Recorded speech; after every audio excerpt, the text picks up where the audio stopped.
My traitorous wife appeared at the divorce hearing holding hands with my brother, and the next day I couldn't stand it either.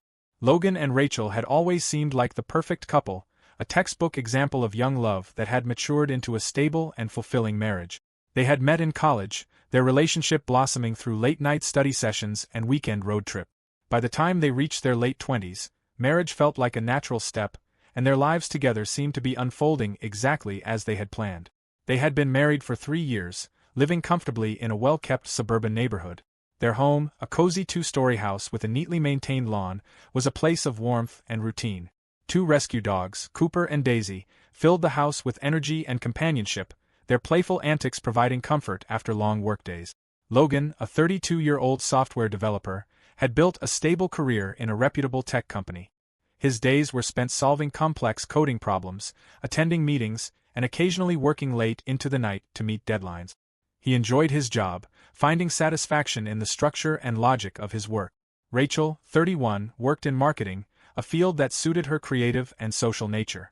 She was outgoing and ambitious, often taking the lead on projects that required strong interpersonal skills. Her career had been progressing well, with new opportunities and responsibilities continually coming her way. Together, they had mapped out a future that felt both promising and secure.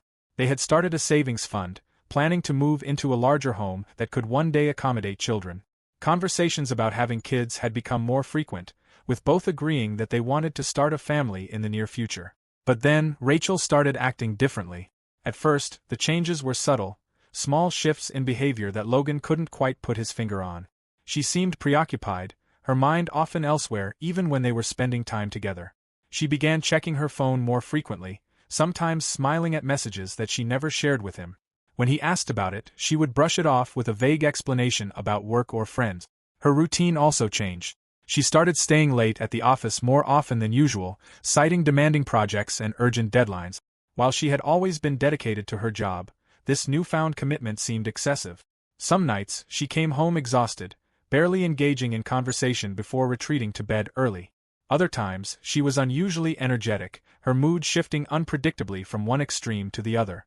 The intimacy between them began to fade. Their usual laughter-filled evenings turned into quiet, disconnected interactions. When Logan reached for her, she would pull away, offering excuses about being tired or stressed. The affectionate gestures that had once been second nature, small touches, spontaneous kisses, lingering glances, became rare. Then there were the unexplained absences. Weekend plans started getting cancelled at the last minute, often because Rachel had something urgent to take care of. When Logan asked for details, she would grow defensive, accusing him of not trusting her. For years, Logan had believed that he and Rachel shared an unbreakable bond, one built on trust, love, and mutual respect. But as the weeks went by, that belief started to crack. He couldn't shake the gnawing feeling that something was wrong. Rachel's behavior had transformed completely. She was no longer the woman Logan had built a life with, no longer the warm, loving partner he had married. The change had been gradual at first, little things that could be explained away by stress, work, or exhaustion. But now, the excuses were flimsy, the distance between them undeniable. She was slipping away, and Logan felt powerless to stop it. She had begun staying late at work with increasing frequency. At first, it was once or twice a week. Urgent deadlines, unexpected meetings, last-minute client calls. But then, it became the norm. By the time she got home, she was exhausted, barely saying more than a few words before heading straight to bed. She started dressing differently, too. Her usual comfortable work attire was replaced with sleek, form-fitting dresses, high heels she had never worn before, and a new perfume Logan didn't recognize. "Just client dinners," she had said when he commented on it, brushing him off like his concerns were ridiculous. But what about their own dinners? Their own nights out? She had lost all interest. When he tried to plan something, she'd tell him she was too busy, that work was demanding, that she just didn't have the energy for pointless date night. "You're being too needy, Logan," she had said one night, her voice sharp. "Not everything is about you." It stung. Logan wasn't the type to demand attention. He had always given Rachel her space, supported her career, and encouraged her independence. But now, it felt like she was pushing him away, like she was actively choosing anything and anyone over him. The phone was another thing. It never left her hand. She would smile at messages she never shared, angle the screen away from him when he walked by, and silence her notifications the moment she stepped into the house. When he asked about it, she would sigh dramatically, acting like he was paranoid. "I'm just talking to friends," she had said, rolling her eyes. "Do I need to tell you every single person I text?" It wasn't about control. It was about the growing distance between them, the wall she had built so suddenly and completely that he could no longer reach her. The small moments that had once defined their relationship were disappearing. Their Friday dinner dates, gone. Their weekend game nights, forgotten. Even their simple routine of watching TV together in the evenings had dissolved into silence, Rachel too preoccupied with whatever was on her phone to acknowledge him. The humiliation of it all settled deep in Logan's chest. He felt like a ghost in his own home, like an afterthought in Rachel's life. He tried to fight it, tried to fix what was breaking between them. He suggested counseling, thinking that maybe, just maybe, they could find their way back to each other. Rachel laughed in his face. "You want therapy because I'm busy?" she scoffed. "God, Logan. Grow up." Her words cut him deeper than he wanted to admit. He started watching her more closely, noticing details he had been too trusting to see before. The way she always seemed excited before leaving for work events, but miserable when she was home. The way her phone was always face down, always locked. The way she avoided looking at him when she spoke, her gaze darting away like she couldn't stand to meet his eyes. He didn't want to believe it, but the truth was becoming impossible to ignore. Logan had spent weeks feeling like a fool. He told himself over and over that he was imagining things, that Rachel was just stressed, that her coldness wasn't intentional. But the truth had been there all along, waiting for him to open his eyes. And when he finally did, the weight of it crushed him. It started with a receipt. Just a small, crumpled piece of paper left carelessly in the pocket of Rachel's coat. Logan wasn't the type to go through her things, but as he reached into the pocket to hang the coat up, his fingers brushed against the slip of paper. He pulled it out without thinking, his breath catching when he saw the name printed at the top. A high-end restaurant. One of those places with dim lighting, expensive wine, and a weeks-long reservation list. And the date on it? It was from a night Rachel had told him she was stuck in a late client meeting. Logan stood there for a long time, just staring at it, his mind racing. She had lied straight to his face. His hands clenched the paper as a deep unease settled in his stomach. He couldn't ignore this. He needed to know more. That's when he remembered their shared Google timeline. A feature they had set up years ago to track their hikes, road trips, and vacations together. Logan opened the app, his fingers trembling as he scrolled through Rachel's location history. And there it was. Not just the restaurant, but hotels, parks, places that had nothing to do with her office or her so-called client meetings. She had been lying to him for months. A sickening mix of anger and humiliation coursed through his veins. Had she thought he would never find out? That he was so blind, so trusting, that he wouldn't notice his own wife sneaking around behind his back? His mind raced through every excuse she had given, every dismissive wave of her hand when he'd asked where she had been, every time she had accused him of being needy. And then, as if the universe wanted to drive the knife even deeper, he found the final proof. A burner phone. It was hidden in her gym bag, tucked inside one of the side pockets. A cheap, unremarkable phone. The kind someone bought when they didn't want to be traced. Logan's fingers shook as he pulled it out, his heart pounding so hard it hurt. This was it. This was the confirmation he didn't want but couldn't ignore. At that moment, the front door creaked open.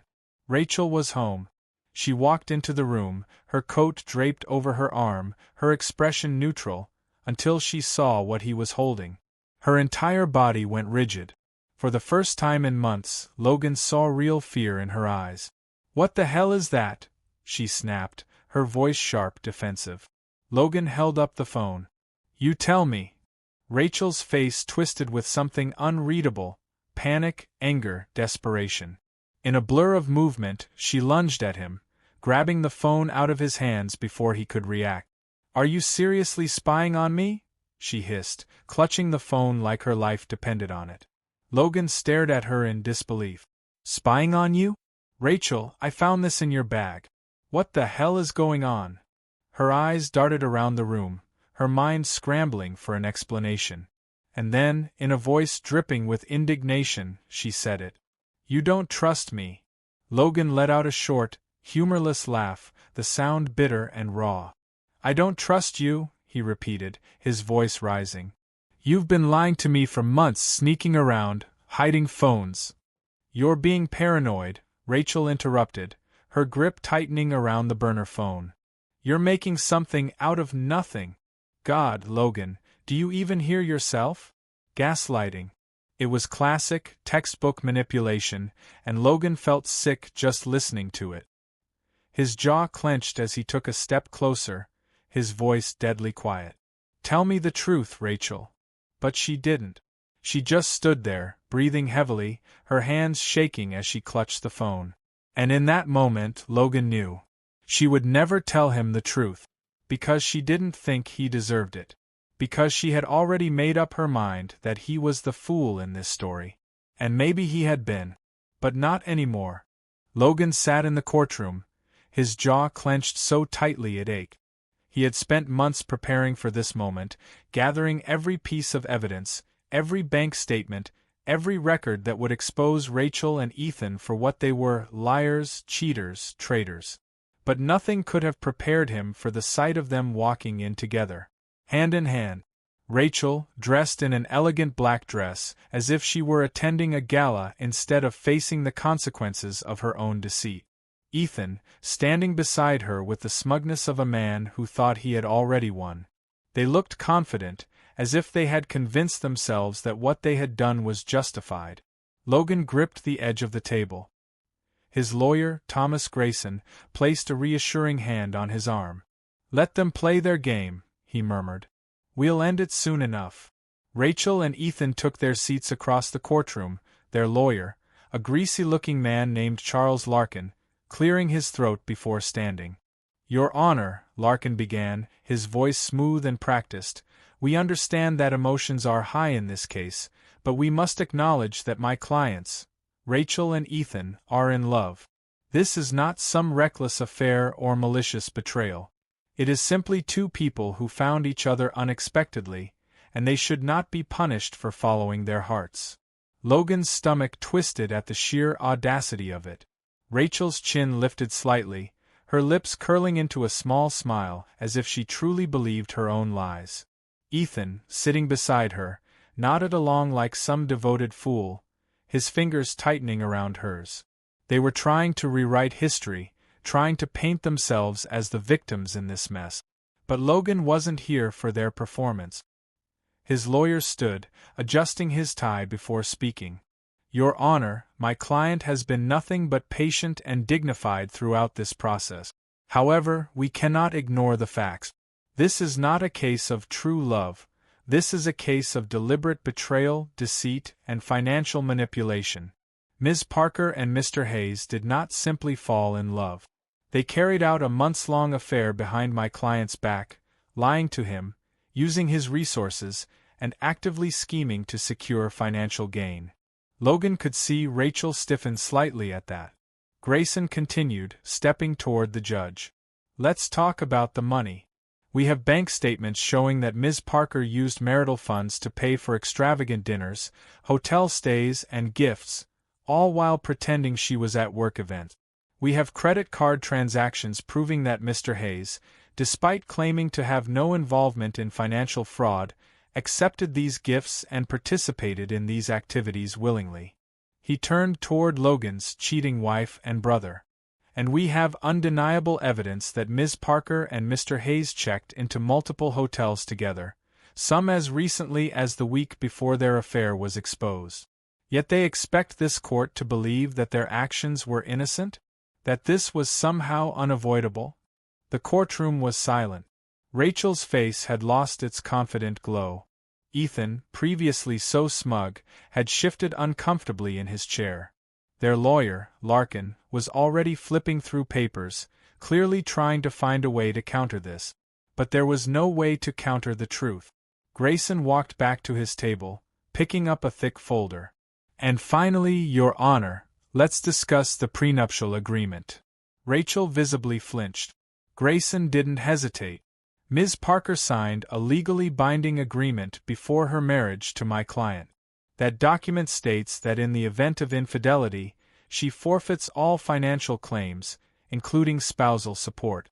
Despite this, she has the audacity to ask this court to void the agreement under the pretense of true love." He shook his head, looking at the judge. "Your Honor, love is not an excuse for fraud." Rachel's lawyer stood up, clearly flustered. "Your Honor, we argue that the prenuptial agreement should be voided due to emotional distress and coercion." The judge raised a hand, silencing him immediately. "I've heard enough." The room fell still. The judge, an older woman with a sharp, piercing gaze, stared down at Rachel and Ethan. "Ms. Parker." "Mr. Hayes." Her voice was calm but firm, each word cutting through the air like a blade. "Your actions in this case are reprehensible. You did not just break marital vows. You manipulated, deceived, and used Mr. Hayes for your own gain while betraying the most fundamental trust in a family." Rachel's hands trembled slightly. Ethan swallowed hard. The judge leaned forward. "The prenuptial agreement is legally binding. The evidence presented makes it abundantly clear that Ms. Parker knowingly engaged in infidelity, and as such, forfeits any claim to financial support from Mr. Hayes." Rachel's mouth parted slightly, her composure cracking. "As for Mr. Hayes," the judge continued, now shifting her gaze to Ethan, "your role in this affair has not only caused significant emotional harm but has also led to the complete erosion of your own credibility within your family and community. Actions have consequences." Ethan looked away, shame creeping into his features.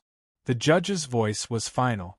"This court upholds the prenuptial agreement. Ms. Parker walks away with nothing." Rachel inhaled sharply, her lips pressing together. Ethan's shoulders slumped. Rachel had lost. She had spent months trying to secure a future where she could have both love and financial comfort, but now she had neither. As court adjourned, Logan watched as Rachel sat frozen in her chair, her hands gripping the edges of the table as if trying to process what had just happened. Ethan, his face pale, had barely moved. Logan stood, buttoning his jacket. Rachel finally looked up, her eyes pleading. "Logan, please." But Logan didn't respond. He simply turned and walked out of the courtroom, leaving them behind. Rachel was left with nothing. Ethan was left with shame. And Logan? For the first time in months he was finally free. Logan walked out of that courtroom and never looked back. He had wasted enough time on people who didn't deserve him. His marriage, his family ties, everything he had once held on to, had been tainted by betrayal. But now he was done. The first thing he did was cut Ethan out of his life completely. There was no dramatic confrontation, no final argument. Just silence. Ethan tried to call him once, maybe twice, but Logan didn't pick up. What was there to say? His own brother had stabbed him in the back, and for what? A woman who had used them both? Their parents weren't much better. Instead of holding Ethan accountable, they tried to play peacemakers, urging Logan to find forgiveness and remember that family is forever. But Logan saw through it. They didn't care about the pain Ethan had caused. They just wanted everything to go back to normal, as if his betrayal was just a minor disagreement to sweep under the rug. Logan refused. He wasn't interested in keeping a family that had no problem turning a blind eye to his suffering. If they wanted to side with Ethan, they could have him. Logan had no intention of staying somewhere he wasn't respected. So he moved on. His divorce was finalized, his home was now his alone, and for the first time in a long time, he felt like he could breathe. Cooper and Daisy, his loyal dogs, were his only real constants, their presence a comforting reminder that not everything in his life had been corrupted. And then there was Ava. She had been there from the start, the one person who had told him the truth when no one else would. She didn't feed him empty platitudes or tell him to forgive and forget. She had sat with him in the aftermath, listened to him rage, cry, and process the mess his life had become. At first, their friendship was just that, friendship. Logan wasn't ready for anything more, and Ava understood. They talked, spent time together, and slowly, he realized how much lighter he felt around her. She wasn't just another reminder of Rachel, she was proof that not everyone in his life was capable of betrayal. They took things slow, carefully, because neither of them wanted to rush into something broken. But somewhere along the way, things changed. It wasn't some grand realization or dramatic confession. It was the little things. The way she made him laugh when he thought he had forgotten how. The way she always knew when he needed space, and when he needed someone to pull him out of his thoughts. The way she looked at him, not with pity, not with expectation, but with genuine care. And Logan? For the first time in years, he let himself believe that love didn't have to be a trap. Meanwhile, Rachel and Ethan's perfect little world collapsed. At first, they had walked into that courtroom believing they would win, believing they could rewrite their betrayal into some grand love story. But reality had hit them hard. Rachel had walked away with nothing. No financial security, no safety net. She had burned every bridge in her life, and now she was paying for it. The friends she once bragged to about her new life had distanced themselves. No one wanted to be associated with a woman who destroyed her own marriage for a man who wasn't even worth it. And Ethan? His fall was just as brutal. His family didn't rally behind him the way he had expected.